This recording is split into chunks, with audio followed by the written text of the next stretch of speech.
What if I told you this tequila was fermented with sake yeast, not rested, no barrel influence, just pure fermentation magic? Before we even get into the glass, I want to let you know I did just get to sit down with Randeep and talk about this tequila and how they came up with the idea of using sake yeast in a tequila. Check it out on my YouTube channel.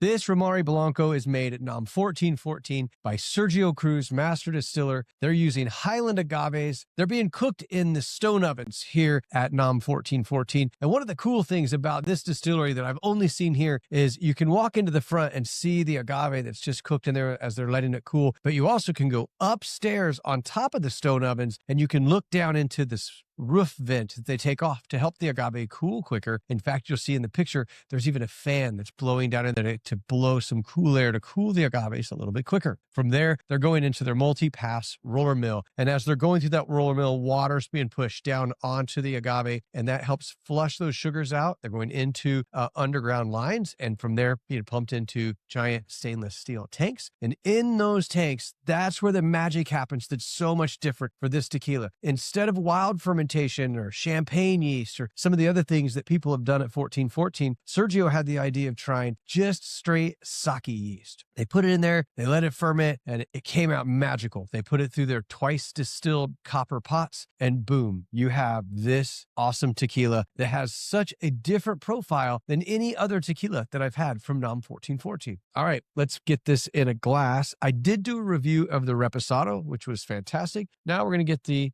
Blanco done here. So as you can see, it has some nice legs on the glass and also has a really nice crystal clear color to it. And on the nose, right away, I get the cooked agave, of course, but there's like a soft citrus smell and a little bit of a floral. When I get those two things together, my mind always goes to like an orange blossom, but this is more of the zest of an orange with a floral note on top of it. And I also do pick up a nice lemon in there as well, but there's some nice minerality along with it. So you're getting a little bit of the earthiness and a little bit more floral and citrus. So let's dive into the taste of this one. First thing I notice is the mouthfeel. It has a really nice viscosity and thickness without becoming syrupy. That cooked agave kind of fades into all of these different citrus notes, from that orange to that lemon and to a little bit of earthy minerality. And then the finish is soft. It's there. It lingers for a long time. The agave sweetness is there. And there's just like a little bit of a